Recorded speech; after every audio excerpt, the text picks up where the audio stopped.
আসসালামু আলাইকুম, আমি মাসুদ রানা। আমি আমার 13 নম্বর ক্লাসের ভিডিওটি নিয়ে আপনাদের সামনে হাজির হয়েছি। 13 নম্বর ক্লাসের মধ্যে যা যা থাকবে আমরা সেগুলো দেখবো, কিন্তু তার আগে একটা কথা বলে রাখি। আপনি যদি আমার চ্যানেলে নতুন হয়ে থাকেন তাহলে অবশ্যই সাবস্ক্রাইব করে বেল আইকনটি ক্লিক করে রাখবেন, যেন পরবর্তী ভিডিওটি আপলোড দেওয়ার সাথে সাথে আপনার কাছে নোটিফিকেশন চলে যায়। তাহলে চলুন দেখে আসা যাক আজকের ভিডিওর টপিকগুলো কি কি। পেজ কালার, বর্ডার, ইন্ডেন্ট এবং স্পেসিং, এগুলো সম্পর্কে আমরা আজকে দেখব এবং জানব। তাহলে চলুন শুরু করা যাক আজকের ভিডিওটি। পেজ কালার, যদি আমরা পেজ কালার সম্পর্কে জানি যে ব্যাকগ্রাউন্ডে যে হোয়াইট কালারটা দেখা যায় বা সাদা কালারটা দেখা যায় এটাকে বলা হয় পেজ কালার। এটা আমরা কিসের মধ্যে পাবো? এটা আমরা এমএস ওয়ার্ড ওপেন করার পরে পেজ লেআউট থেকে পেজ কালারের মধ্যে পাবো। পেজ কালারের মধ্যে পাবো। তাহলে আমরা পেজ কালারটা দেখি, আমরা পেজটা সিলেক্ট করি, পেজ কালারের যে এখান থেকে যে কালারটা চুজ করব এই কালারটা দিতে পারবো।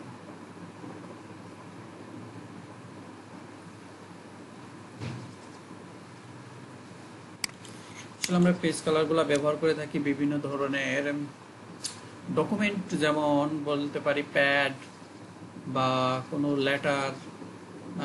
লেটার হেড ডিজাইন করার ক্ষেত্রে আমরা ব্যবহার করতে পারি, প্যাড ডিজাইনের ক্ষেত্রে ব্যবহার করতে পারি। এসব ক্ষেত্রে আমাদের পেজ কালার লাগে, যখন লাগবে তখন আমরা এগুলো ব্যবহার করতে পারবো। এছাড়াও আমরা সার্টিফিকেট ডিজাইন বা কোনো বুক কভার ডিজাইন, কোনো ব্যানার ট্যানার ডিজাইনের ক্ষেত্রেও পেজ কালারটা আমরা ইউজ করে থাকি। যদিও আমরা ব্যানার বা অন্যান্য যেগুলোর নাম বলছি এগুলো খুব একটা বেশি আমরা ওয়ার্ড দিয়ে করি না, তারপরেও আমরা ওয়ার্ড দিয়ে খুবই কমফোর্টেবল ফিল করি এবং এগুলা দিয়ে খুব সহজেই ডিজাইন করা যায়। আমাদের শেখার জন্য বা জানার জন্য যেন আমরা ব্যবহার করতে পারি, সেই জন্য এগুলো জেনে রাখা আমাদের জন্য খুবই গুরুত্বপূর্ণ। তারপরে এখানে আছে কি আর একটা অপশন আছে আমাদের পেজ কালার এবং বর্ডার। বর্ডারটা কই? পেজ কালারের পাশেই বর্ডার, পেজ কালারের পাশেই বর্ডার অপশনটা আছে। এখানে আমরা বর্ডারে যদি ক্লিক করি বিভিন্ন ধরনের বর্ডার পাবো। এখানে বক্স, শ্যাডো, 3D, কাস্টম, এর মধ্যে বিভিন্ন অপশন দেওয়া আছে। এই অপশনগুলো আমরা ইউজ করতে পারবো। সাপোজ আমি এই বর্ডারটা ইউজ করব, এখানে কালার দেওয়া আছে। কালার দেওয়া আছে কি একটা কালার আমি এখান থেকে দিতে পারবো। তারপরে এখানে উইডথ দেওয়া আছে 3 পিটি মানে পয়েন্ট, আমরা কত পয়েন্টের নিতে চাই। এখানে 3 পয়েন্ট কাস্টম দেওয়া আছে। আর এখানে আছে আর্ট, এখান থেকে কি কোনো আর্ট শো করবে, মানে কি দিব, কোন আর্টটা দিতে চাই, গাছ দিতে পারবো। অথবা দেখেন আমাদের পাশে প্রিভিউটা দেখায় যে আসলে দিলে কিরকম দেখা যাবে।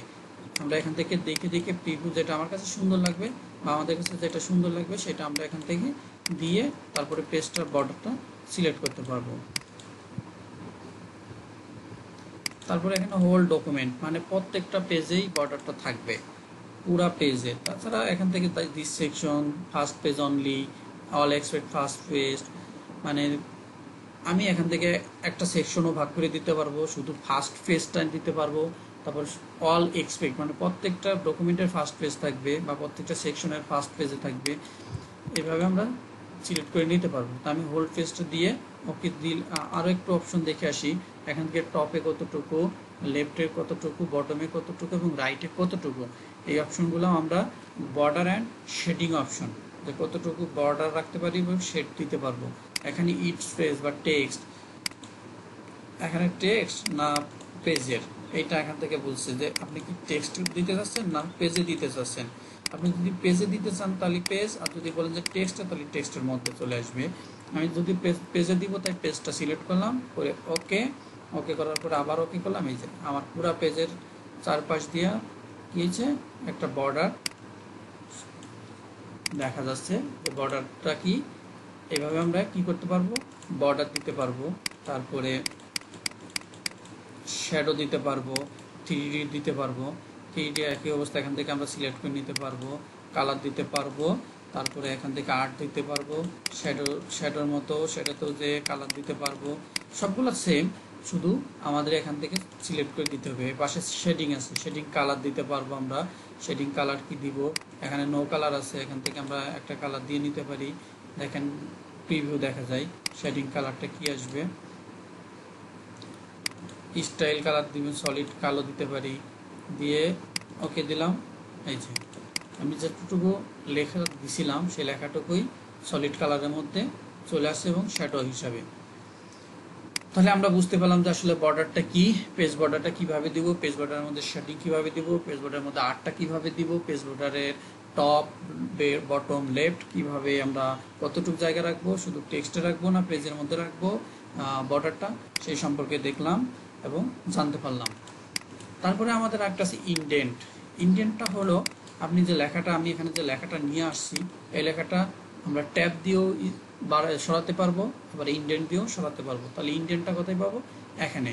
এখানে আমি লেফটে কতটুকু জায়গা রাখবো সেটা ইনডেন্টের মাধ্যমে দিতে পারবো, আবার রাইটে কতটুকু জায়গা রাখবো সেটাও এখান থেকে সিলেক্ট করতে পারবো।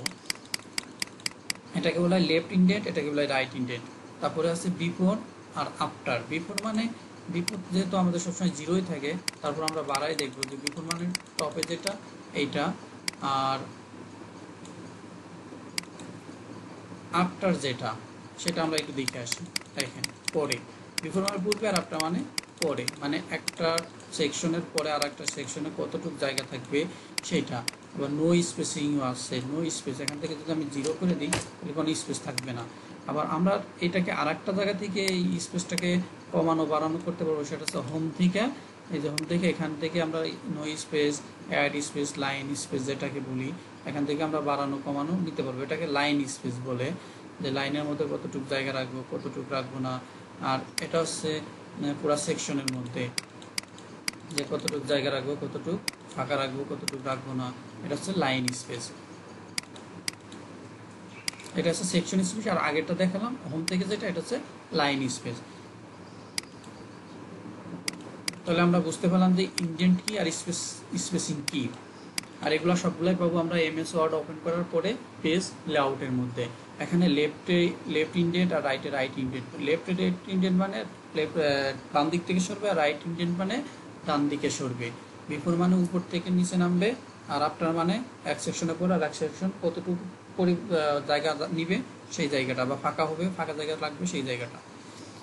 তাহলে আমরা বুঝতে পারলাম কি পেজ কালার কি, বর্ডার কি, ইনডেন্ট কি আর স্পেসিং কি। পেজ কালার হলে একটা পেজের কালার, আর বর্ডার হলে পেজটাকে কিভাবে সাজাবো, সেই পেজের চারপাশ দিয়ে কি কালার দিব, কি রকম বর্ডার দিব, বা বাউন্ডারি যেটাকে বলতে পারি। আমরা যেমন বাড়ি করলে ওয়াল দিই, সেই ওয়ালের মতো যে চারপাশে কিভাবে একটা বাউন্ডারি দিব বা বর্ডার দিব সেটা। আর ইনডেন্ট আছে স্পেস, যে লেফট থেকে একটা কতটুকু জায়গা ফাঁকা রাখবো, রাইট থেকে কতটুকু জায়গা ফাঁকা রাখতে পারি।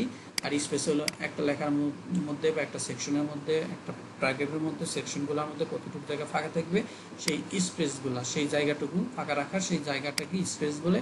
আর এইগুলা সম্পর্কে যদি কোনো রকম প্রশ্ন থাকে তাহলে অবশ্যই প্রশ্ন করবেন, কমেন্ট করবেন, আমি প্রশ্নের উত্তর দেওয়ার চেষ্টা করব।